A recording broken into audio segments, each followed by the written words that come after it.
എല്ലാവർക്കും നമസ്കാരം. So securities lending and borrowing mechanism അല്ലെങ്കിൽ stock lending and borrowing mechanism ഒരുപാട് പേര് കമൻറ്റിലൂടെയും വോയിസിലൂടെയൊക്കെ എന്നോട് ചോദിച്ചൊരു കാര്യമാണ്. സർ, സെക്യൂരിറ്റീസ് നമുക്ക് ലെൻഡിങ്ങും ബോറോയിങ്ങും ഒക്കെ ചെയ്യാമല്ലോ, അത് എങ്ങനെയാണ്, അത് എന്താണ്, അതിൻ്റെ ഫീച്ചേഴ്സ് എന്താണ്, അത് ആർക്കാണത് കൂടുതൽ ഉപകാരപ്പെടുക, എന്ത് പർപ്പസിലേക്ക് വേണ്ടി ചെയ്യുക, ഇത്തരം കാര്യങ്ങളൊക്കെ ഒത്തിരി ചോദ്യങ്ങളുണ്ടായിരുന്നു. സോ അതിനൊക്കെ ആയിട്ടൊരു ബ്രീഫ് ആൻസറിങ് സെഷനായിട്ട് ഇതിനെ കണ്ടാൽ മതി.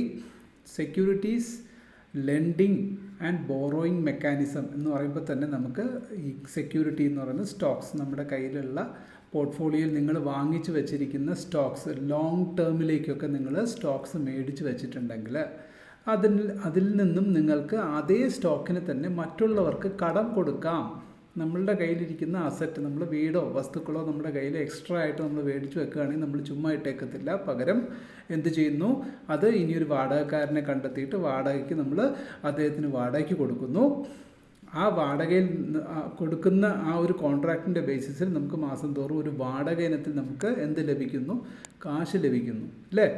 പക്ഷേ വാടകക്കാരന് വാടകയ്ക്ക് എടുത്തിട്ട് അദ്ദേഹത്തിന് ആ ഒരു വസ്തുവിൻ്റെ പുറത്ത് ഒരു മൂല്യവർധന ഉണ്ടാകുമ്പോൾ അത് ആർക്കാണ് ശരിക്കും റിഫ്ലക്റ്റ് ആകുന്നത്? അത് ഓണർഷിപ്പ്. അപ്പം നിങ്ങൾ മേടിച്ച് വെച്ചിട്ടുണ്ടെങ്കിൽ നിങ്ങളല്ലേ അതിൻ്റെ ഓണേഴ്സ്. അപ്പം നിങ്ങൾക്ക് തന്നെയാണ് അതിൻ്റെ ഓണർഷിപ്പ്, എൻ്റെ അവകാശം ഉള്ളിടത്തോളം അതിൻ്റെ മൂല്യവർധനവ് നിങ്ങൾക്ക് തന്നെയായിരിക്കും. അപ്പോൾ നിങ്ങൾക്ക് അതിൽ നിന്നും ബെനിഫിറ്റ് എന്താണ്? നിങ്ങൾക്ക് അതിൽ പക്ഷേ റെൻറ്റിന് കൊടുക്കുന്നത് കൊണ്ട് ഒരു ഹോൾ പ്രോപ്പർട്ടിയുടെ എമൗണ്ട് നമുക്ക് കിട്ടുമോ? ഇല്ലല്ലോ. റെൻറ്റ് എന്ന് പറയുന്നത് തന്നെ നമുക്ക് ചെറിയൊരു തുക നമുക്ക് അതിൽ നിന്ന് ലഭിക്കുന്നു. അതേമാതിരി തന്നെയാണ് സ്റ്റോക്സിനും, വേറെ യാതൊരു വ്യത്യാസവും ഇല്ല. പലരുടെയും സംശയം എന്തായിരുന്നു എന്ന് വെച്ചാൽ, സെക്യൂരിറ്റീസ് എൻ്റെ കയ്യിൽ സ്റ്റോക്കുണ്ട്, ഞാനത് റെൻറ്റിന് കൊടുത്തു കഴിഞ്ഞാൽ ആ സ്റ്റോക്ക് ഇനിയൊരാൾ വാങ്ങിച്ച് കഴിയുമ്പോൾ, റെൻറ്റിൽ എടുത്തു കഴിയുമ്പോൾ അത് കൊടുക്കുന്നതിന് ശേഷം ആ ഒരു പെർട്ടിക്കുലർ സ്റ്റോക്കിൻ്റെ പുറത്തുണ്ടാകുന്ന ഗ്രോത്ത്, വളർച്ച, അത് എനിക്കായിരിക്കുമോ അല്ല അത് ബോറോ ചെയ്യുന്നവർക്കായിരിക്കുമോ എന്നൊരു ചോദ്യം പ്രസക്തമായിട്ട് പലരും എന്നോട് വിളിച്ച് തന്നെ ചോദിച്ച ചോദ്യമാണ്. പേടിക്കണ്ട, നിങ്ങളുടെ കയ്യിൽ റിലയൻസിൻ്റെയോ അല്ലെങ്കിൽ ഏത് സ്റ്റോക്കോ ആയിക്കോട്ടെ, നിങ്ങളുടെ കയ്യിൽ സ്റ്റോക്കുണ്ട്, നിങ്ങളത് റെൻറ്റിന് കൊടുത്തു. ഇതേ വീടിൻ്റെ കൺസെപ്റ്റ് പോലെ തന്നെയാണ് സ്റ്റോക്കിനും. റെൻറ്റിന് കൊടുത്ത സ്റ്റോക്കിന് റെൻറ്റ് മാത്രമേ നമ്മൾക്ക്, റെൻറ്റിൻ്റെ ബെനിഫിറ്റ് നമുക്ക് കിട്ടുകയും ചെയ്യും. ആ റെൻറ്റിനെടുത്ത ആൾക്ക് ആ സ്റ്റോക്കിൻ്റെ പുറത്ത് ഉയർച്ച ഉണ്ടാവുകയാണെങ്കിൽ, 100 രൂപയുടെ സ്റ്റോക്ക് നിങ്ങൾ കൊടുക്കുന്ന സമയത്ത് 100 രൂപയായിരുന്നു. ആ റെൻ്റൽ എടുത്തതിന് ശേഷം അദ്ദേഹത്തിൻ്റെ കയ്യിൽ റെൻ്റൽ പീരിയഡ് എന്ന് പറയുന്നത്, പീരിയഡിനുള്ളിൽ ആ സ്റ്റോക്കിൻ്റെ വില 102, 103, 104, 105, 106 എന്ന് പറഞ്ഞ് എത്രയോ കയറിപ്പോയാലും ആ കയറുന്നതിൻ്റെയൊക്കെ മൂല്യം ആർക്കാണ്? ഓണർഷിപ്പായിട്ടുള്ള നിങ്ങൾക്ക് തന്നെയാണ് അതിൻ്റെ അവകാശം. ഇപ്പോൾ ഈ ചോദ്യത്തിൻ്റെ ഉത്തരം ക്ലാരിറ്റി വന്നു എന്ന് ഞാൻ വിശ്വസിക്കുന്നു. ഒരുപാട് പേർക്ക് ഈ ഒരു ചോദ്യത്തിൻ്റെ പുറത്ത് ഡൗട്ട്സ് ഉണ്ടായിരുന്നു. ക്ലാരിറ്റി നമ്പർ 1 വ്യക്തമായി എന്ന് വിശ്വസിക്കുന്നു. പിന്നെ അടുത്ത, ഇനി വാങ്ങുന്നവർക്ക്, ഇത് ബോറോ ചെയ്യുന്നവർക്കുള്ള ബെനിഫിറ്റ് എന്താണ് എന്നൊരു ചോദ്യമുണ്ട്. ഏറ്റവും മർമ്മപ്രധാനമായ ബെനിഫിറ്റ് എന്ന് പറയുന്നത് ഷോർട്ട് സെല്ലിംഗ്. ഷോർട്ട് സെല്ലിംഗ് എന്ന് പറഞ്ഞാൽ എന്താ? നമ്മൾ ഈക്വിറ്റീസ് ഒരു ദിവസം നമ്മൾ സ്റ്റോക്കിനെ നമുക്ക് സെല്ല് ചെയ്യാം, അല്ലേ? മാർക്കറ്റിലെ ട്രേഡേഴ്സിന് എന്ത് ചെയ്യാൻ പറ്റും? വില കുറയുകയാണെങ്കിൽ നമുക്ക് ആ പർട്ടിക്കുലർ സ്റ്റോക്കിന് നമുക്ക് സെല്ല് ചെയ്തിട്ട് അതിൽ നിന്ന് നമുക്ക് എന്ത് കിട്ടും? നമുക്ക് പ്രോഫിറ്റ് ഉണ്ടാക്കാൻ സാധിക്കും, അല്ലേ? പക്ഷേ അതിൻ്റെ ന്യൂനത എന്താണ്? നമുക്ക് ഡയറക്റ്റ് മാർക്കറ്റിൽ നിന്ന് നമ്മൾ സെല്ല് ചെയ്യുകയാണെങ്കിൽ നമുക്ക് എന്താ സാധിക്കത്തുള്ളൂ? നമുക്ക് വെറും ഒരു ദിവസം മാത്രമേ, നമ്മൾക്ക് ഇൻട്രാഡേയിൽ മാത്രമേ നമ്മൾക്ക് ആ ഒരു പെർട്ടിക്കുലർ സ്റ്റോക്കിനെ ദിവസത്തിനുള്ളിൽ, രാവിലെയോ നിങ്ങൾക്ക് ഏത് സമയത്താണോ നിങ്ങൾ സെല്ല് ചെയ്യുന്നത് അന്നേ ദിവസം മാർക്കറ്റ് ക്ലോസ് ആകുന്നതിന് മുന്നേ തന്നെ ആ സ്റ്റോക്ക് എക്സിറ്റ് ചെയ്യേണ്ടി വരും. എന്നാൽ നിങ്ങൾ ബോറോ ചെയ്യുന്ന സ്റ്റോക്സിനെ നിങ്ങളുടെ ബോറോയിങ് കോൺട്രാക്റ്റ് അനുസരിച്ചിട്ട് നിങ്ങൾക്ക് നിങ്ങൾക്ക് ലെൻഡിങ് ചെയ്യുന്ന ആൾ, നിങ്ങൾക്ക് തരുന്ന ആളുടെ ഡിസ്ക്രിപ്ഷൻ അനുസരിച്ചിട്ട് നിങ്ങൾക്ക് എത്ര നാൾ വേണമെങ്കിലും, ഒരാഴ്ചയോ 10 ദിവസമോ 1 വർഷം വരെ 12 മാസം വരെയും നിങ്ങൾക്ക് എന്ത് ചെയ്യാം? ആ സ്റ്റോക്കിനെ നിങ്ങൾക്ക് സെല്ല് ചെയ്ത് നിർത്താം. നോർമലി സെല്ല് ചെയ്യാൻ ഉപയോഗിക്കുന്ന ഇൻസ്ട്രുമെൻറ്റ്സ് ഏതാണ്? ഫ്യൂച്ചേഴ്സിലാണ്. ഡെറിവേറ്റീവ്സ് കോൺട്രാക്റ്റിലുള്ള സ്റ്റോക്സിനെ നമ്മൾക്ക് എങ്ങനെയാണ് നമുക്ക് സെൽ പൊസിഷൻ ഹോൾഡ് ചെയ്യാൻ പറ്റുന്നത്? നിങ്ങൾക്ക് ഒരു പർട്ടിക്കുലർ മന്തിൽ അല്ലെങ്കിൽ ഏതെങ്കിലും ഒരു പർട്ടിക്കുലർ സ്റ്റോക്ക് ഇനി നല്ലോണം മുകളിലേക്ക് പോയി, ഇനി അത് താഴ്പോട്ടേക്ക് വരാൻ സാധ്യതയുണ്ട് എന്ന് നിങ്ങൾക്ക് തോന്നുന്ന സമയത്ത് നമുക്ക് എല്ലാ സ്റ്റോക്സിനെയും സെല്ല് ചെയ്ത് നിലനിർത്താൻ പറ്റത്തില്ല. സെല്ലിങ് ചെയ്തിട്ട് ഹയർ റേറ്റിന് സെല്ല് ചെയ്തിട്ട് ലോവർ റേറ്റിന് നമുക്ക് വാങ്ങാൻ കഴിയത്തില്ല. കഴിയും, പക്ഷേ ഇൻട്രാഡേയിൽ തന്നെ അത് ചെയ്ത് തീർത്തേക്കണം. ഇല്ലെങ്കിൽ ആ സമയത്ത് ഉണ്ടാകുന്ന ഫ്ലക്ച്വേഷൻസിൽ ലാഭം കിട്ടിയാലായി, ചിലപ്പോൾ തിരിച്ച് ബൗൺസ് ചെയ്ത് പോയാൽ നമുക്ക് നഷ്ടവും വരാം. സോ ഇവിടെ അത് ഏതില്ല, അത് ഈക്വിറ്റിയുടെ കേസിൽ. പക്ഷേ ഡെറിവേറ്റീവ്സും നമുക്ക് എന്ത് ചെയ്യാൻ പറ്റും? പക്ഷേ ഡെറിവേറ്റീവ്സിന് എന്താ പ്രശ്നം? ഡെറിവേറ്റീവ്സിനും കോൺട്രാക്റ്റ് അടിസ്ഥാനത്തിലാണ് അല്ലേ.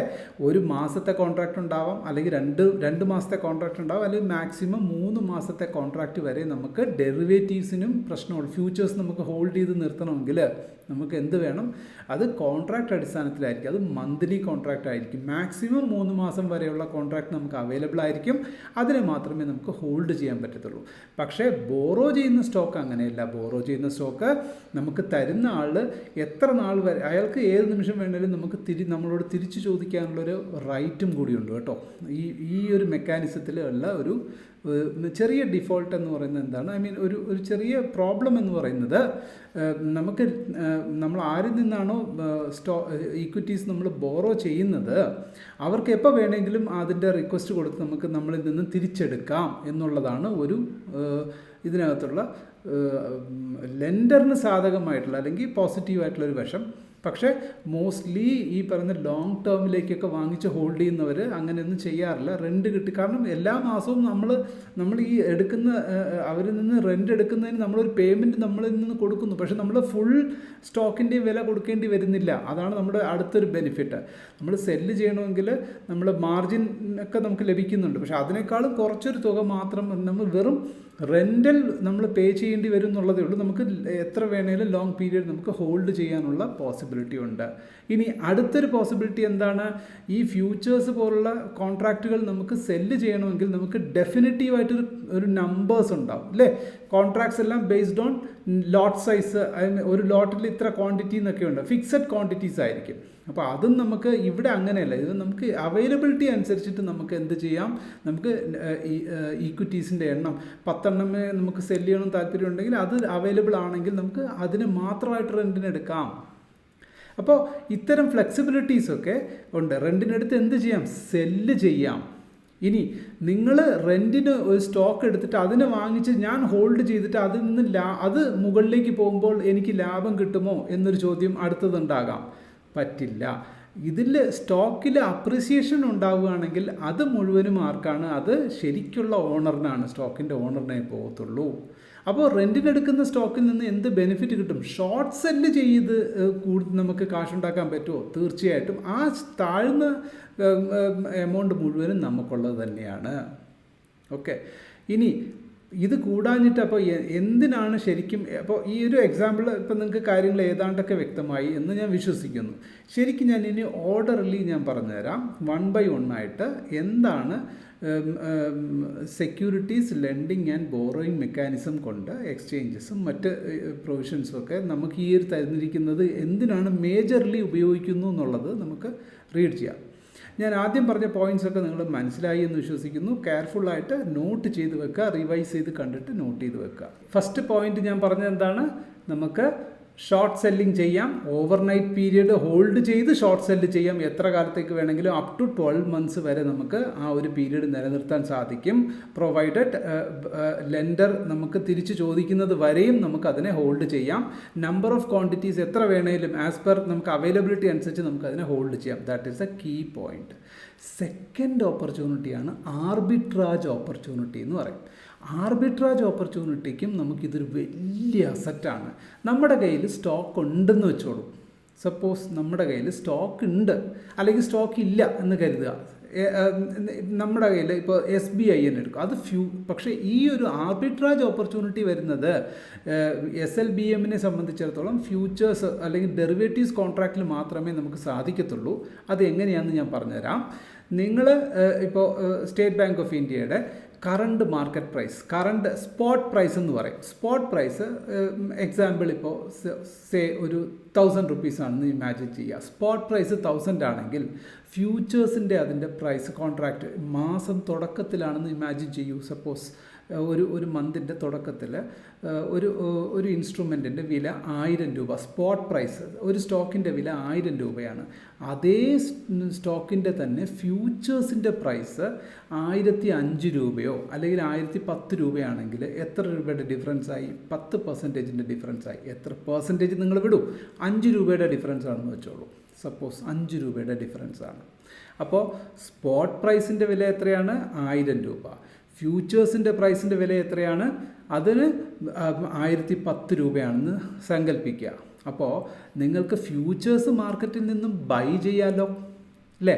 അപ്പോൾ നമുക്ക് ഇത് എങ്ങനെ ഇതൊരു SLBത്തിന് എങ്ങനെ ഒരു ട്രേഡിംഗ് സ്ട്രാറ്റജിയാക്കി മാറ്റാം എന്നുള്ളത് ആർബിട്രാജ് സ്ട്രാറ്റജി എന്ന് പറയും. കൂടിയ വിലയ്ക്കുള്ള സാധനത്തിന് നമ്മൾ എന്ത് ചെയ്യുന്നു? സെല്ല് ചെയ്യുന്നു. കുറഞ്ഞ വിലയ്ക്കുള്ള സാധനത്തിന് നമ്മൾ ബൈയും ചെയ്യുന്നു എന്നുള്ള സ്ട്രാറ്റജി. അപ്പോൾ ഇവിടുത്തെ ഏറ്റവും ഇമ്പോർട്ടൻ്റ് ആയിട്ട് ഇതെങ്ങനെ ആർബിട്രാജ് ആയിട്ട് വർക്ക് ചെയ്യും? നിങ്ങൾ ബോറോ ചെയ്യുന്നത് ഒരു പെർട്ടിക്കുലർ റേറ്റിനായിരിക്കും. ഇപ്പോൾ 100 അതേ 1000 രൂപയുടെ അന്നത്തെ വില എന്താണോ അത് തന്നെയായിരിക്കും അതിനും ആപ്ലിക്കബിൾ റേറ്റ്. നിങ്ങൾ ബോറോ ചെയ്യുമ്പോൾ ആ സ്റ്റോക്കിന് എന്ത് വിലയാണോ അത് തന്നെ ആയിരിക്കുമല്ലോ. അതിന് മാറ്റം വരുത്താൻ പറ്റത്തില്ലല്ലോ. ആരാണ് ഓണർ? സ്റ്റോക്ക് ഓണറിനെ സംബന്ധിച്ചിടത്തോളം അതിൻ്റെ റേറ്റിന് ചേഞ്ച് ചെയ്യാൻ പറ്റത്തില്ല. അപ്പോൾ കറണ്ട് മാർക്കറ്റ് പ്രൈസിൽ നിങ്ങൾ ഇന്ന് SBIയുടെ വില 1000 രൂപയാണെങ്കിൽ നിങ്ങളത് ഒരു 1000 ക്വാണ്ടിറ്റി നിങ്ങൾ ബോറോ ചെയ്തു എന്ന് വെക്കുക. ബോറോ ചെയ്തു എന്ന് പറഞ്ഞു കഴിഞ്ഞാൽ നിങ്ങൾ വാങ്ങിച്ചു വെച്ചു. ഓക്കെ, ബോറോ ചെയ്തു. പക്ഷേ ഫ്യൂച്ചേഴ്സിൻ്റെ വില 1010 ആണ്. അപ്പോൾ നിങ്ങൾ അതിനെന്ത് ചെയ്യുന്നു? നിങ്ങൾ ഒരു ഫ്യൂച്ചർ കോൺട്രാക്റ്റിനെ സെല്ല് ചെയ്യുന്നു എന്ന് വെച്ചോളൂ. രണ്ടും തമ്മിലുള്ള ഡിഫറൻസ് എത്രയായിരിക്കും? അപ്പോൾ ഇതിനെ സംബന്ധിച്ചിടത്തോളം പക്ഷെ വേറൊരു ഇതിനകത്തൊരു പ്രശ്നമുണ്ട്. നോർമലി ആർബിട്രാജ് സ്ട്രാറ്റജി എന്ന് പറയുന്നത് ഇങ്ങനെയാണ്. നമ്മൾ സ്റ്റോക്ക് മേടിച്ചിട്ട് നമ്മൾ അതിൻ്റെ തന്നെ ഫ്യൂച്ചറിനെ വില കൂടി നിൽക്കുന്ന ഫ്യൂച്ചറിന് നമ്മൾ സെല്ല് ചെയ്യുമ്പോൾ മന്ത് എൻഡ് അവസാനിക്കുമ്പോൾ ഈ രണ്ട് സ്റ്റോക്കും സ്പോട്ട് പ്രൈസും ഫ്യൂച്ചർ പ്രൈസും മെർജ് ചെയ്തിട്ട് ഒന്നായിട്ട് മാറും. അപ്പോൾ ഈ ഗ്യാപ്പ് ഡിഫറൻസ് 100 രൂപ 1000 രൂപയുടെ സ്പോട്ട് പ്രൈസും 1010 രൂപയുടെ ഫ്യൂച്ചേഴ്സ് പ്രൈസും ഈ ഒരു അന്തരം 10 രൂപയുടെ ആ ഒരു അന്തരം എന്ത് സംഭവിക്കുന്നു? അത് കുറഞ്ഞ് രണ്ടും കൂടി മെർജ് ചെയ്യുന്നൊരു പോയിന്റ് ഉണ്ടാകും. അത് ചിലപ്പോൾ 102 അല്ലെങ്കിൽ 89 എന്തേലും ഒരു 10 രൂപയുടെ കുറഞ്ഞ പക്ഷം ഒരു 10 രൂപ, നമുക്ക് 8 രൂപ മുതൽ 10 രൂപ വരെ ഒരു ഗ്യാപ്പ് ഉണ്ടായിരിക്കും. ഈ ഗ്യാപ്പ് നമ്മുടെ ഇത് തമ്മിലുള്ള ഈ ക്വാണ്ടിറ്റീസിൻ്റെ വേരിയേഷൻസ്. ഇപ്പോൾ നിങ്ങളുടെ കയ്യിൽ 1000 ക്വാണ്ടിറ്റിയുടെ തന്നെയുണ്ട്, ഫ്യൂച്ചേഴ്സും 1000 ക്വാണ്ടിറ്റി ആണെങ്കിൽ ഈ മെർജിങ് തമ്മിൽ ചേർന്ന് വരുമ്പോൾ ആ ഗ്യാപ്പിൽ നിന്നും അപ്പോൾ 10 × 1000 എന്ന് പറയുമ്പോൾ 10000 രൂപ നമുക്ക് ലാഭം ലഭിക്കും. ഇതാണ് ആർബിട്രാജ് കോൺട്രാക്റ്റ് എന്ന് പറയുന്നത്. ഇവിടുത്തെ കോണ്ടെക്സ്റ്റിൽ നമ്മൾക്ക് ബോറോ ചെയ്യുന്ന സ്റ്റോക്സ് അതിൻ്റെ പ്രൈസ് മുകളിലേക്ക് പോയാൽ നമുക്ക് ലോസാണ് സംഭവിക്കുക. അത് താഴ്പോട്ടേക്ക് വന്നാൽ മാത്രമേ ബോറോ ചെയ്യുന്ന വ്യക്തിക്ക് അത് ലാഭം കിട്ടത്തുള്ളൂ. അപ്പോൾ എങ്ങനെ ആർബിട്രാജ് സ്ട്രാറ്റജി ഇവിടെ വർക്കൗട്ട് ചെയ്യാം? അപ്പോൾ അവിടെ റിവേഴ്സ് ആർബിട്രാജ് എന്ന് പറഞ്ഞൊരു സിസ്റ്റം കൊണ്ടുവരും. ചില സാഹചര്യങ്ങളിൽ സ്പോട്ട് പ്രൈസ് വില കൂടി നിൽക്കും, സ്പോട്ടിൻ്റെ വില കൂടുതലായിരിക്കും. ഇതേ സിനാരിയോ തന്നെ എടുത്തോളൂ. സ്റ്റോക്കിൻ്റെ പ്രൈസ് 1010 എന്ന് സങ്കല്പിക്കുക നിങ്ങൾ നോക്കുന്ന സമയത്ത്. എന്നാൽ അതിൻ്റെ തന്നെ ഫ്യൂച്ചേഴ്സിനെ കമ്പയർ ചെയ്ത് നോക്കുമ്പോൾ ഫ്യൂച്ചേഴ്സിൻ്റെ പ്രൈസ് 1000 രൂപയായിരിക്കാം. നേരത്തെ ആദ്യം പറഞ്ഞതിൻ്റെ നേരെ റിവേഴ്സ് കോണ്ടെക്സ്റ്റിലേക്ക് വരിക. ഇങ്ങനെയൊക്കെ സംഭവിക്കുന്നുണ്ട്. ഞാനത് വ്യക്തമാക്കി നിങ്ങൾക്ക് നമ്മുടെ സ്ക്രീനിലൂടെ ഞാൻ കാണിച്ചു തരാം. അപ്പോൾ സ്പോട്ട് പ്രൈസ് കൂടി നിൽക്കുന്നു, ഫ്യൂച്ചേഴ്സ് കുറഞ്ഞു നിൽക്കുന്നു. സ്വാഭാവികമായിട്ടും മാസത്തിൻ്റെ തുടക്കത്തിലാണ് ഇത് സംഭവിക്കുന്നതെങ്കിൽ മാസം അവസാനിക്കും തോറും ഈ ഫ്യൂച്ചേഴ്സിൻ്റെ പ്രൈസ് കൂടുകയും സ്പോട്ടിൻ്റെ പ്രൈസ് കുറഞ്ഞു വരാനുമുള്ള സാധ്യത വളരെ കൂടുതലാണ്. വളരെ കൂടുതൽ എന്ന് പറഞ്ഞാൽ ഓൾമോസ്റ്റ് നിൽ ലോസ് അല്ലെങ്കിൽ വെരി ലിമിറ്റഡ് റിസ്കിൽ മാത്രമേ ഇതുള്ളൂ. 99% നമുക്ക് പ്രോഫിറ്റ് പ്രോബബിലിറ്റി കൂടുതലാണ് ഈ ഒരു സ്ട്രാറ്റജിക് മെത്തേഡ്, ആർബിട്രാജ് മെത്തേഡ്. റിവേഴ്സ് എന്ന് പറയുമ്പോൾ തന്നെ സ്പോട്ട് പ്രൈസ് കൂടുതലാണെന്നും ഫ്യൂച്ചേഴ്സിൻ്റെ പ്രൈസ് കുറഞ്ഞിരിക്കുന്നു എന്നും ഓർക്കുക. നോർമൽ ആർബിട്രാജ് ആണെങ്കിൽ സ്പോട്ട് പ്രൈസ് കുറവും ഫ്യൂച്ചേഴ്സ് പ്രൈസ് കൂടുതലായിരിക്കും. അങ്ങനത്തെ സാഹചര്യങ്ങളിൽ ഫ്യൂച്ചേഴ്സിനെ സെല്ല് ചെയ്യുന്നു, ഈക്വിറ്റീനെ ബൈയും ചെയ്യുന്നു. അങ്ങനെ അത് തമ്മിലുള്ള വേരിയേഷൻസ് ഒരു മന്തിൻ്റെ അവസാനം എത്തുമ്പോഴേക്കും കുറേ കുറയുന്ന അതിൽ നിന്ന് കിട്ടുന്ന പോയിന്റ്സ് എത്രയോ ഇൻറ്റു മൾട്ടിപ്ലൈഡ് ബൈ ലോട്ട്സ്, എത്ര ലോട്ടാണോ അതിനുള്ളത് അത് നമുക്ക് പ്രോഫിറ്റായിട്ട് നമ്മൾ എടുക്കുന്നു. ഇവിടെ നമ്മുടെ SLBM കൊണ്ട് നമ്മൾ ഉദ്ദേശിക്കുന്നത് എന്താണ്? റിവേഴ്സ് ആർബിട്രാജിന് നമ്മൾക്ക് SLBM ഉപയോഗിക്കാം. എങ്ങനെ ഉപയോഗിക്കാം? നമുക്ക് വെറും റെൻറ്റ് മാത്രം കൊടുത്താൽ മതി. നമുക്ക് സ്റ്റോക്സ് നമുക്ക് എത്ര ക്വാണ്ടിറ്റി ഫ്യൂച്ചേഴ്സിൻ്റെ ക്വാണ്ടിറ്റി എത്രയാണോ അത്രയും സ്റ്റോക്സ് നമുക്ക് റെൻറ്റിനും എടുക്കാൻ പറ്റും. ഒന്ന്, അത് ഫുൾ ക്യാഷ് കൊടുത്ത് നമുക്ക് ആ സ്റ്റോക്ക് നമുക്ക് ഇൻവെസ്റ്റ്മെൻറ്റ് നടത്തേണ്ട കാര്യമില്ല. നമുക്ക് വളരെ ചെറിയ തുകയ്ക്ക് നമുക്ക് റെൻറ്റിന് സ്റ്റോക്ക് എന്ത് ചെയ്യാം? എടുത്തിട്ട് സെൽ പൊസിഷനിൽ നിലനിർത്താം. എങ്ങനെ? സെൽ പൊസിഷനിൽ. അത് കഴിഞ്ഞിട്ട് എന്താ സെൽ എന്ന് പറയുമ്പോൾ സ്പോട്ട് പ്രൈസ് കൂടുതലാണെന്ന് നമുക്ക് ബോധ്യം ഉണ്ടെങ്കിൽ നമ്മൾ സെല്ലിലേക്ക് അതിനെ വാങ്ങിച്ച് സെൽ പൊസിഷൻ നിലനിർത്താം. അതിനോടൊപ്പം നമുക്ക് വീണ്ടും കുറഞ്ഞ വിലയ്ക്ക് നമുക്ക് ഫ്യൂച്ചേഴ്സിൻ്റെ വില അറിയാലോ, ഫ്യൂച്ചേഴ്സിൻ്റെ ഡിസ്കൗണ്ടഡ് പ്രൈസിലാണ്. അപ്പോൾ ഫ്യൂച്ചേഴ്സ് ഒരു ലോട്ട് നമ്മൾ ഫ്യൂച്ചേഴ്സിന് എന്ത് ചെയ്യുന്നു? ബൈയും ചെയ്തിടാം. അപ്പോൾ ഇത് തമ്മിലുള്ള ഡിഫറൻസ് അഡ്ജസ്റ്റഡ് ആയിട്ട് വരുമ്പോൾ ഇത് വലിയ വിന്നിങ് സ്ട്രാറ്റജി ആയിട്ട് യൂസ് ചെയ്യുന്നു. പക്ഷേ പ്രോബ്ലം എന്താണെന്ന് വെച്ചാൽ നിങ്ങൾ എക്സ്പെക്ട് ചെയ്യുന്നത് പോലെ ഹ്യൂജ് പ്രോഫിറ്റിലേക്കൊന്നും പോകത്തില്ല. പക്ഷേ റിസ്ക് കുറഞ്ഞ് നമ്മൾക്ക് probability of winning, highest probability of winning റേഷ്യോയിലേക്ക് കൊണ്ടെത്തിക്കാൻ സാധിക്കും. മോർ ഡീറ്റെയിൽസ് ഇനി വേണമെങ്കിൽ നിങ്ങൾ ഡീറ്റെയിൽ ആയിട്ട് ഇതിനെപ്പറ്റി റിസർച്ച് നടത്തുക. എയും ഗൂഗിളൊക്കെ ഉപയോഗിച്ച് അല്ലെങ്കിൽ യൂട്യൂബിലൊക്കെ പോയിട്ട് വീണ്ടും കുറച്ചും കൂടെ പഠിച്ചിട്ട് എന്താണ് reverse arbitrage strategy using SLBM, securities lending and borrowing മെക്കാനിസത്തിലൂടെ റിവേഴ്സ് ആർബിട്രാജിലൂടെ എങ്ങനെ കാശ് കണ്ടെത്താം അല്ലെങ്കിൽ കാശ് ഉണ്ടാക്കാം എന്നുള്ളത്. പക്ഷേ ഈ സ്ട്രാറ്റജി ഞാൻ ഉറപ്പിച്ച് പറയുന്നു, ഞാൻ ടെസ്റ്റ് ചെയ്ത സ്ട്രാറ്റജിയാണ്. കുറച്ചും കൂടി വേറെ വേർഷൻസിൽ ടെസ്റ്റ് ചെയ്ത സ്ട്രാറ്റജിയാണ്. 100% വർക്കിംഗ് ആണ്. നല്ല പ്രോഫിറ്റബിൾ സ്ട്രാറ്റജിയാണ്. നല്ലതെന്ന് പറഞ്ഞു കഴിഞ്ഞാൽ കോടിക്കണക്കിന് ലഭിക്കുമെന്ന് അർത്ഥമല്ല, റീസണബിൾ പ്രോഫിറ്റാണ്. നമുക്ക് നമ്മുടെ ക്യാപിറ്റൽ പ്രൊട്ടക്റ്റ് ചെയ്ത് നിലനിർത്തി നമുക്ക് ഡീസൻറ്റ് പ്രോഫിറ്റ് നമുക്ക് എത്തിക്കാൻ സാധിക്കും. ഓക്കെ, ഇനി SLBM കൊണ്ട് വേറെന്താ ബെനിഫിറ്റ് ഉണ്ടാവുക? നിങ്ങളുടെ കയ്യിൽ ഓൾറെഡി സ്റ്റോക്ക് ഉണ്ടെന്ന് വെച്ചോളൂ. അതിന് നമുക്ക് കവേർഡ് പൊസിഷൻ നിങ്ങൾ ബൈ ചെയ്ത് വെച്ചേക്കുന്നു. പെട്ടെന്ന് സ്റ്റോക്ക് താഴ്പോട്ടേക്ക് പോകുന്ന സാഹചര്യം വരികയാണെങ്കിൽ നിങ്ങൾക്ക് അതേ സ്റ്റോക്കിനെ തന്നെ നമുക്ക് വിറ്റ് കഴിഞ്ഞാൽ നമുക്കൊന്നും കിട്ടത്തില്ല. അതിന് എഗൻസ്റ്റ് ആയിട്ട് നമ്മൾ ഇത് പറഞ്ഞ മാതിരി നമുക്ക് അതേ സ്റ്റോക്ക് തന്നെ അല്ലെങ്കിൽ അതിന് തത്തുല്യമായിട്ടുള്ള വേറെ അവൈലബിൾ ആയിട്ടുള്ള മാർക്കറ്റിൽ നിന്നും സ്റ്റോക്കിനെ അതേ റേഞ്ചിൽ പ്രൊപ്പോർഷനിൽ താഴ്പോട്ടേക്ക് പോകുന്ന ഒരു സാഹചര്യം ഉണ്ടെങ്കിൽ, ഇപ്പോൾ അത് ലഭിച്ചില്ലെങ്കിൽ നിങ്ങളുടെ കയ്യിലിരിക്കുന്ന സ്റ്റോക്ക് തന്നെ നിങ്ങൾക്ക് ബോറോ ചെയ്യാൻ പറ്റിയില്ലെങ്കിൽ വേറെ സ്റ്റോക്സോ അല്ലെങ്കിൽ അതേ സ്റ്റോക്സ് തന്നെ ബോറോ ചെയ്ത് സെൽ പൊസിഷനിൽ നിലനിർത്താം. അപ്പോൾ അതിൻ്റെ വാടക മാത്രം കൊടുത്താൽ മതി. നമുക്ക് സ്റ്റോക്കിൻ്റെ ഫുൾ എമൗണ്ട് കൊടുക്കാതെ സെൽ പൊസിഷൻ നിലനിർത്തിയിട്ട് അതിൽ നിന്ന് എത്ര ബെനിഫിറ്റ് കിട്ടുന്നു, എത്രത്തോളം പോയിന്റ്സ് താഴുന്നുവോ, അപ്പോൾ നിങ്ങളുടെ കയ്യിലുള്ള പോർട്ട്ഫോളിയോയിലുള്ള സ്റ്റോക്കിൻ്റെ വില കുറയുന്നതനുസരിച്ച് നിങ്ങൾക്ക് നഷ്ടം വരുന്ന ആ നഷ്ടത്തെ ആര് നികത്തിത്തരും? ഈ പറയുന്ന സ്റ്റോക്ക്, നമ്മൾ ബോറോ ചെയ്യുന്ന സ്റ്റോക്ക് നമുക്ക് നികത്തിത്തരും. അങ്ങനെയും നമുക്ക് എന്ത് ചെയ്യാൻ പറ്റും? നമുക്ക് നമ്മുടെ ക്യാപിറ്റലിനെ പ്രൊട്ടക്റ്റും ചെയ്യാം. റീസണബിളായിട്ട് ചിലപ്പോൾ നമുക്ക് പ്രോഫിറ്റിലേക്കും വരാനും സാധിക്കും. അല്ലെങ്കിൽ നമുക്ക് നമ്മുടെ ലോസ് ഇല്ലാതെ ആക്കാനുള്ള സാധ്യതയും നമുക്ക് SLBM വഴി സൃഷ്ടിച്ചെടുക്കാൻ സാധിക്കും. ഓക്കെ, പിന്നെ മെയിൻലി എന്ത് പറയുന്നു? നമുക്ക് ഈ പറയുന്ന ചിലപ്പോൾ ഫ്യൂച്ചേഴ്സൊക്കെ നമ്മൾ വാങ്ങിച്ച് വെക്കുന്നവരുണ്ടാവും. ഫ്യൂച്ചേഴ്സ് വാങ്ങിച്ച് വെക്കുമ്പോൾ ഡെലിവറി കമ്മിറ്റ്മെൻറ്റ് എടുക്കേണ്ടുന്ന ഫ്യൂച്ചേഴ്സിലൊക്കെ ചില സമയത്ത് നമുക്ക് ഇങ്ങനെ എക്സ്പയറിയോട് അടുക്കുമ്പോൾ ഡെലിവറി കമ്മിറ്റ്മെൻറ്റ് വേണം എന്ന് പറയും. അപ്പോൾ ഡെലിവറി കമ്മിറ്റ്മെൻറ്റ് ഇല്ല എന്നുണ്ടെങ്കിൽ ചിലപ്പോൾ നമുക്ക് ആ സ്റ്റോക്ക് എന്ത് ചെയ്യുന്നു? നാച്ചുറലി ആ ഫ്യൂച്ചേഴ്സ് കോൺട്രാക്റ്റ് എക്സിസ്റ്റ് ചെയ്യാനുള്ള സാഹചര്യം ഉണ്ടാവും. അത്തരത്തിലുള്ള സാഹചര്യം വരാതിരിക്കാൻ വേണ്ടിയിട്ട് നിങ്ങൾക്ക് എന്ത് ചെയ്യാം? അതേ കോൺട്രാക്റ്റിലുള്ള അതേ സ്റ്റോക്ക് തന്നെ ഫ്യൂച്ചേഴ്സിൽ നിൽക്കുന്ന സ്റ്റോക്ക് തന്നെ നിങ്ങൾക്ക് ഇക്വിറ്റി ആയിട്ട് വേറെ ആൾക്കാരിൽ നിന്ന് നമുക്ക് ബോറോ ചെയ്ത് ആ ക്വാണ്ടിറ്റി തികച്ച് നമ്മുടെ പോർട്ട്ഫോളിയോയിൽ ഉണ്ടാക്കി വെച്ചാൽ അതും നമുക്ക് പിന്നെ ഒബ്ലിഗേഷൻ ഉണ്ടാവില്ല. ഫ്യൂച്ചേഴ്സിന് നമ്മൾ നിലനിർത്തിയിരിക്കുന്ന ഫ്യൂച്ചേഴ്സിൻ്റെ പ്രൊട്ടക്ഷൻ അവിടെ ലഭിക്കും നമുക്ക്. അത് പ്രോബ്ലം ഇല്ലാത്ത രീതിയിൽ നമുക്ക് മുന്നോട്ട് കൊണ്ടുപോകാനും സാധിക്കും അപ് ടു എക്സ്പയറി പീരീഡ് വരെ. സോ ഇത് അടുത്തൊരു ബെനിഫിറ്റ്. പിന്നെ ഏറ്റവും ആധികാരികമായിട്ട് നമുക്ക് ഇതിൽ നിന്നും എന്താണ് ഏറ്റവും മേജർ ബെനിഫിറ്റ് എന്ന് പറയുന്നത്, ഞാൻ ഈ പറഞ്ഞ റിവേഴ്സ് ആർബിട്രാജ് തന്നെയാണ് ഇതിന് ഏറ്റവും ഇമ്പോർട്ടൻ്റ് ആയിട്ടുള്ള benefit for small traders like us. നമ്മളെപ്പോലുള്ളവർക്ക് ഇതിനെ നിങ്ങൾ ഈ SLBM കൊണ്ട് ഉദ്ദേശിക്കുന്ന, നിങ്ങൾ ബോറോ ചെയ്യാൻ ഉദ്ദേശിക്കുന്നവരാണെങ്കിൽ, നിങ്ങൾ ലെൻഡ് ചെയ്യാനാണെങ്കിൽ നിങ്ങൾക്ക് എന്താണ് നിങ്ങളുടെ ലാഭം എന്ന് പറയുന്നത്? നിങ്ങൾക്ക് ഇപ്പം നിങ്ങളൊരു 5 വർഷത്തേക്കോ 2 വർഷത്തേക്കോ 3 വർഷത്തേക്കൊക്കെ ഒരു സ്റ്റോക്ക് ഫ്യൂച്ചറിലേക്ക് വാങ്ങിച്ചു വെക്കുന്നു. നിങ്ങൾ വെറുതെ വാങ്ങിച്ചു വെക്കുന്നത് കൊണ്ട് നിങ്ങൾക്ക് അതിൻ്റെ വില കൂടുന്നതനുസരിച്ച് നിങ്ങൾക്ക് വിലയും കിട്ടും. അതിൻ്റെ അപ്രിസിയേഷനും നിങ്ങൾക്ക് ലഭിക്കും. അതിനോടൊപ്പം അത് എന്താ പറയുക, ആരെങ്കിലും വാടകയ്ക്ക് എടുക്കുകയാണെങ്കിൽ കൊടുക്കുകയാണെങ്കിൽ അതിൻ്റെ വാടകയും നിങ്ങൾക്ക് ലഭിക്കുമെന്നുള്ളതാണ്. അപ്പോൾ പോർട്ട്ഫോളിയോയിൽ സ്റ്റോക്ക് വാങ്ങുന്ന ഒരു വ്യക്തിക്ക് ലെൻഡിങ്ങിന് കൊടുത്തു കഴിഞ്ഞാൽ അവർക്ക് വാടക ലഭിക്കുമെന്നുള്ളതാണ്. വിത്തൗട്ട് എനി പ്രോബ്ലം നിങ്ങളെ യാതൊരു തരത്തിലും നിങ്ങളുടെ സ്റ്റോക്കിൻ്റെ വളർച്ചയ്ക്കോ അല്ലെങ്കിൽ നിങ്ങളുടെ സ്റ്റോക്ക് ആരെങ്കിലും കട്ടുകൊണ്ട് പോകുന്നോ അങ്ങനെയൊന്നും പേടിക്കേണ്ട. കംപ്ലീറ്റ്ലി റെഗുലേറ്റഡ് ആയിട്ടുള്ള പ്ലാറ്റ്ഫോം, റെഗുലേറ്റഡ് ആയിട്ടുള്ള രീതിയിലാണ് ധൻ നിങ്ങൾക്ക് ഇത്തരം ഫെസിലിറ്റി കംപ്ലീറ്റ് ആയിട്ട് ഒരുക്കി വെച്ചിരിക്കുന്നത്. വെരി ഈസി, ക്ലിക്ക് ത്രൂവിൽ തന്നെ 1-2 ക്ലിക്കിൽ തന്നെ നിങ്ങൾക്ക് എന്ത് ചെയ്യാൻ പറ്റും, നിങ്ങളുടെ സ്റ്റോക്സ് നിങ്ങൾക്ക് റെൻ്റ് ഔട്ട് ചെയ്യാൻ പറ്റും. നിങ്ങൾക്ക് റെൻ്റ് ഔട്ടിന് ഇട്ട് കഴിഞ്ഞാൽ ഉടനെ തന്നെ ആരെങ്കിലും അത് വാങ്ങാൻ വരും. അതിനകത്ത് റേറ്റും കാര്യങ്ങളൊന്നും നമ്മൾ ഡിസൈഡ് ചെയ്യേണ്ട, എവറിത്തിങ് ഓട്ടോമേറ്റഡ് ആണ്. കറക്റ്റ് ആസ്ക് റേറ്റും കാര്യങ്ങളൊക്കെ കൃത്യമായിട്ടുണ്ടായിരിക്കും. നമുക്ക് ആ പൈസ നമുക്ക് ഗ്യാരൻറ്റീഡ് ആയിട്ട് നമ്മുടെ അക്കൗണ്ടിൽ നമുക്ക് വരികയും ചെയ്യും.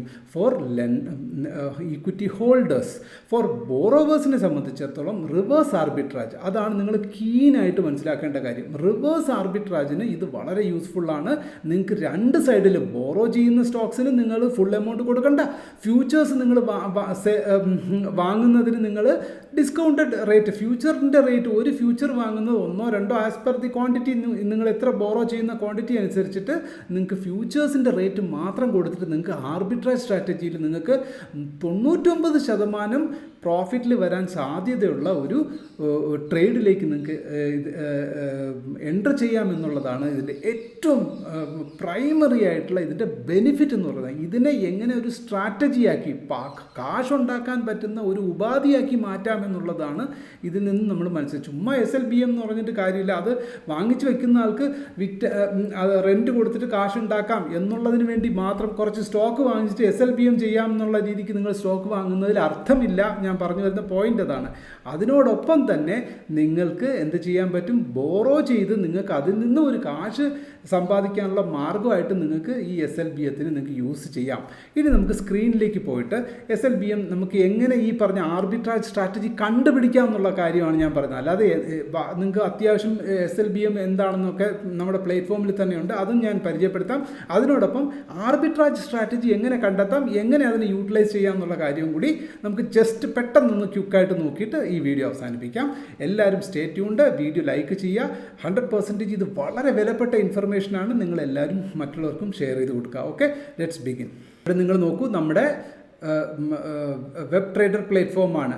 ധന്നിൻ്റെ ട്രേഡിംഗ് പ്ലാറ്റ്ഫോമിൽ നമ്മൾ നിൽക്കുന്നു. വെബ് ട്രേഡർ അതിൽ ഏറ്റവും ടോപ്പിൽ നിങ്ങൾ ലോഗിൻ ചെയ്യുമ്പോൾ റൈറ്റ് സൈഡ് ഇവിടെ നിന്ന് ഹോം, പോർട്ട്ഫോളിയോ, പൊസിഷൻ കാണും. അതിൻ്റെ റൈറ്റ് സൈഡിൽ വന്നു കഴിഞ്ഞാൽ മാർക്കറ്റ്, റെൻറ്റ് സ്റ്റോക്സ്, ഇവിടെ ഉണ്ടാവും റെൻറ്റ് സ്റ്റോക്സ് ക്ലിക്ക് ചെയ്യുക.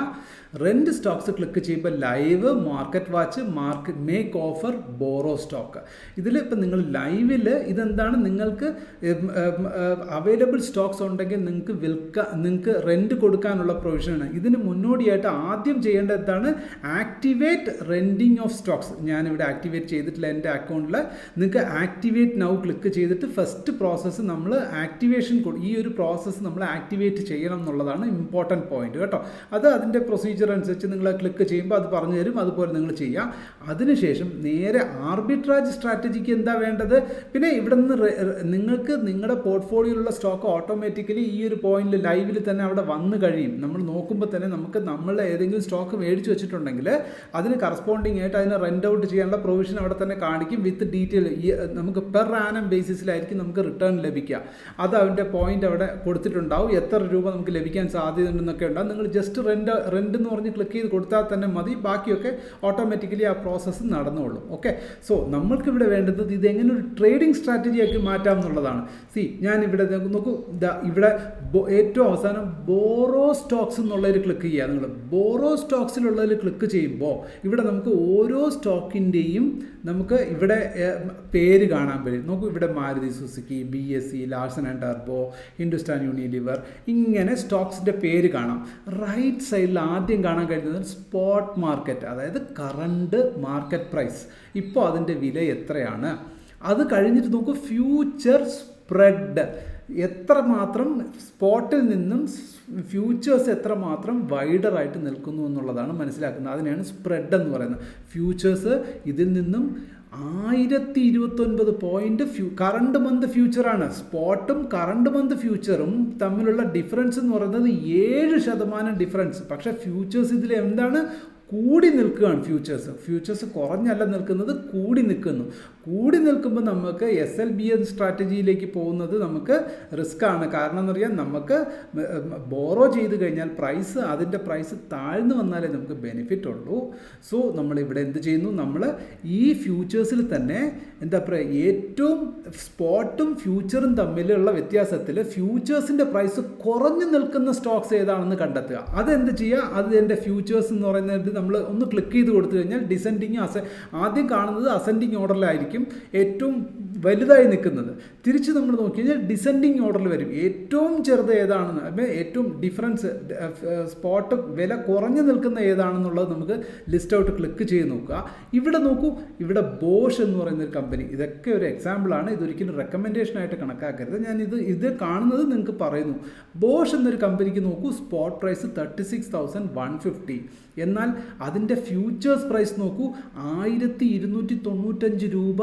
സ്പോട്ടിൽ നിന്നും ഫ്യൂച്ചേഴ്സ് കുറഞ്ഞാണ് ട്രേഡ് ചെയ്യപ്പെട്ടുകൊണ്ടിരിക്കുന്നത്.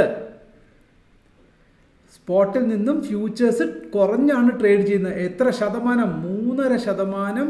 സ്പോട്ടും ഫ്യൂച്ചറും തമ്മിലുള്ള വേരിയേഷൻ എന്ന് പറയുന്നത് 3.5%. ഈ ഒരു സാഹചര്യത്തിൽ നമുക്ക് എങ്ങനെ സ്റ്റോക്കിനെ ബോറോ ചെയ്തിട്ട് ഫ്യൂച്ചറിനെ നമ്മൾ ബൈയും ചെയ്ത് എങ്ങനെ ട്രേഡിലേക്ക് കൊണ്ടുവരാം? സിമ്പിളായിട്ട് നിങ്ങൾക്ക് എന്ത് ചെയ്യാം, ഇവിടെ ടേക്ക് ആക്ഷൻ എന്നൊരു സംഭവമുണ്ട് കേട്ടോ. ഇവിടെ ബോറോ എന്ന് പറയുമ്പോൾ നാച്ചുറലി എന്ത് സംഭവിക്കും, ഉടനെ ഈ ഫ്യൂച്ചേഴ്സ് ഒന്നും അല്ല, നമ്മൾ ഇക്വിറ്റി തന്നെ നേരിട്ട് നമുക്ക് ബോറോയിങ്ങിലേക്ക് വരും. നമുക്കതിനെ സെൽ പൊസിഷനിലേക്ക് നിലനിർത്താം. എന്നിട്ട് നിങ്ങൾ അടുത്തെന്താ ചെയ്യേണ്ടത്, ഇതേ ഫ്യൂച്ചറിനെ, ഇതേ ബോഷ് കമ്പനിയുടെ അല്ലെങ്കിൽ വാട്ടെവർ ഏത് കമ്പനി എന്ന് ഞാൻ പേര് പറയുന്നില്ല, ഈ ഒരു കമ്പനിയുടെ ഫ്യൂച്ചേഴ്സിൽ നമുക്ക് പോകാം. കാരണം ഇതെല്ലാം ഫ്യൂച്ചേഴ്സ് ഉള്ളത് തന്നെയാണ്. ഫ്യൂച്ചേഴ്സ് ഉണ്ടെങ്കിൽ മാത്രമേ ഇവിടെ എഴുതി കാണിക്കത്തുള്ളൂ. ഫ്യൂച്ചേഴ്സിൻ്റെ സ്പ്രെഡ് നമ്മൾ ഇനി അത് ഉണ്ടോ ഇല്ലയോ എന്ന് അന്വേഷിക്കേണ്ട കാര്യമില്ല. ഫ്യൂച്ചേഴ്സ് ഓൾറെഡി ഉള്ളത് കൊണ്ടാണ് ഫ്യൂച്ചേഴ്സിൻ്റെ പ്രൈസ് ഇവിടെ വരുന്നത്. അതിനെ പോയി എന്ത് ചെയ്യുക, കുറഞ്ഞ വിലയിൽ നമ്മൾ വാങ്ങുക, കൂടിയ വിലയിൽ നമ്മൾ വിൽക്കുക.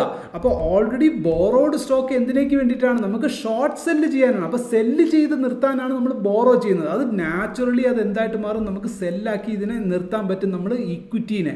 അത് കഴിഞ്ഞിട്ട് ഫ്യൂച്ചേഴ്സിന് നമ്മൾ എന്ത് ചെയ്യണം, നമ്മൾ ബൈ ആയിട്ട് നമുക്ക് ബൈയും സെല്ലും ചെയ്യാം. അതിനെ ഫ്യൂച്ചറിന് ഒരു ബൈയും ചെയ്യുക. അപ്പോൾ രണ്ടും തമ്മിൽ പെർഫെക്റ്റ് ആയിട്ടുള്ള ഹെഡ്ജഡ് ആയിരിക്കും. നിങ്ങൾക്ക് കോസ്റ്റ്ലിയും, നിങ്ങൾക്ക് വലിയ കോസ്റ്റും ഉണ്ടാകത്തില്ല. നിങ്ങൾക്ക് ബോറോ ചെയ്യുന്നതിൻ്റെ എമൗണ്ടിൻ്റെ കോസ്റ്റ്, അതേമാതിരി ഫ്യൂച്ചറിൻ്റെ ഫുൾ എമൗണ്ടും കൊടുക്കേണ്ടി വരില്ല. ബിക്കോസ് ഓൾറെഡി നിങ്ങളുടെ കയ്യിൽ സ്റ്റോക്ക് ഉള്ളത് കൊണ്ട്, സ്റ്റോക്ക് നിങ്ങളുടെ ഇതിലേക്ക് വന്നതുകൊണ്ട് നിങ്ങൾക്ക് ഫ്യൂച്ചേഴ്സിന് നിങ്ങൾക്ക് ഹെഡ്ജ് ബെനിഫിറ്റും ലഭിക്കും. അപ്പോൾ നിങ്ങൾക്ക് ചെറിയ ക്യാപിറ്റൽ നിങ്ങൾക്ക് നിക്ഷേപിച്ചാൽ മതി. നിങ്ങൾക്ക് ഇത് തമ്മിലുള്ള ഡിഫറൻസ് മന്ത് എൻഡോടുകൂടി ഈ ഡിഫറൻസ് അടുക്ക് വരും. ഇപ്പോൾ ഈ 1295 രൂപ എന്നുള്ള ഡിഫറൻസ്, അല്ലെങ്കിൽ പോയിൻറ്റ്സ് എന്നുള്ള ഡിഫറൻസ്, അത് കുറഞ്ഞ പക്ഷേ ഒരു 500 പോയിൻറ്റ്സിൻ്റെ ഡിഫറൻസ് വന്നാലും, ഒരു 500 പോയിൻറ്റ്സ് ഇൻറ്റു ഇപ്പോൾ ബോഷിൻ്റെ ഒരു ഫ്യൂച്ചേഴ്സ് എത്ര ക്വാണ്ടിറ്റി നോക്കൂ, 25 ക്വാണ്ടിറ്റി. 25 ക്വാണ്ടിറ്റി ഉള്ളതിൽ നമുക്ക് ഇപ്പോഴത്തെ ഈ തമ്മിലുള്ള ഡിഫറൻസ് നോക്കൂ, 1295 ആണ്. 1295 പോയിന്റിൽ നിന്ന് നമുക്ക് അത്രയും ഈ ഡിഫറൻസ് കുറയേണ്ട. മന്ത് എൻഡോട് കൂടിയാകുമ്പോൾ ഒരു 500 പോയിൻറ്റ്സ് റെഡ്യൂസ് ആയി എന്ന് വെച്ചോളൂ. ഒരു 500 പോയിൻറ്റ്സ് റെഡ്യൂസ് ആയാൽ ഇൻറ്റു 25, ഒരു ലോട്ട് എന്ന് പറയുമ്പോൾ 25 ക്വാണ്ടിറ്റി അതിനകത്തുണ്ട്, സമം എത്ര, നമുക്ക് 12,500 റുപ്പീസിൻ്റെ ലാഭം. ആക്ച്വൽ പ്രോഫിറ്റിൻ്റെ പ്രോബബിലിറ്റി എത്രയാണ്, 1295 ഇൻറ്റു 25, ഓൾമോസ്റ്റ് 32,000 വരെ മാക്സിമം പ്രോഫിറ്റിലേക്ക് പോകാനുള്ള സാധ്യതയുണ്ട്. പക്ഷെ നമ്മൾ മാക്സിമം നോക്കണ്ട, മിനിമം പ്രോഫിറ്റ് നമുക്ക് നോക്കിയാൽ പോലും ഒരു ആവറേജ് ഒരു 500 വെച്ചാൽ പോലും നമുക്ക് കുറഞ്ഞ പക്ഷം ഒരു 10,000-12,000 രൂപ വിത്തിൻ നമുക്ക് ഒരു 1,00,000 രൂപ പോലും വേണ്ട ഈ സ്ട്രാറ്റജി. അതാണ് ഇതിൻ്റെ പ്രത്യേകത. വളരെ ചെറിയ തുകയ്ക്ക് നമുക്ക് കൂടുതൽ പ്രോഫിറ്റിലേക്ക്, എന്നാൽ അത് മോസ്റ്റ് കൺസിസ്റ്റൻറ്റ് പ്രോഫിറ്റിലേക്ക് നമുക്ക് പോകാനുള്ള സാധ്യത ഉണ്ടാക്കി തരും stock lending and borrowing mechanism. ഒരുപാട് പേരുടെ റിക്വസ്റ്റ്, പലർക്കും നിങ്ങൾ പ്ലാറ്റ്ഫോംസിലൊക്കെ നോക്കിക്കഴിഞ്ഞാൽ എന്താണ് ലെൻഡിങ് ആൻഡ് ബോറോയിങ് മെക്കാനിസം എന്നൊക്കെ നിങ്ങൾക്ക് കണ്ടിട്ടുണ്ടാവാം. പക്ഷേ ഇത്ര ഡീറ്റെയിൽ ആയിട്ട് ഇതിനെ എങ്ങനെ നിങ്ങൾക്ക് വളരെ ഈസി ആയിട്ട്, ഒരു ഈസി മണി ആയിട്ട് നിങ്ങൾക്ക് ഇതിനെ കൺവേർട്ട് ചെയ്യാനുള്ള എന്നുള്ള വിവരം ഒരാളും പറഞ്ഞു തന്നിട്ടുണ്ടാവില്ല. സോ നിങ്ങൾ ഇത് വീണ്ടും ഈ വീഡിയോ കാണുക, പരീക്ഷിച്ച് നോക്കുക, ടെസ്റ്റ് ഡ്രൈവ് നടത്തി നോക്കുക, മുന്നോട്ട് പോവാം. Okay? Thank you. Investments in the securities market are subject to market risk. Read all the related documents carefully before investing.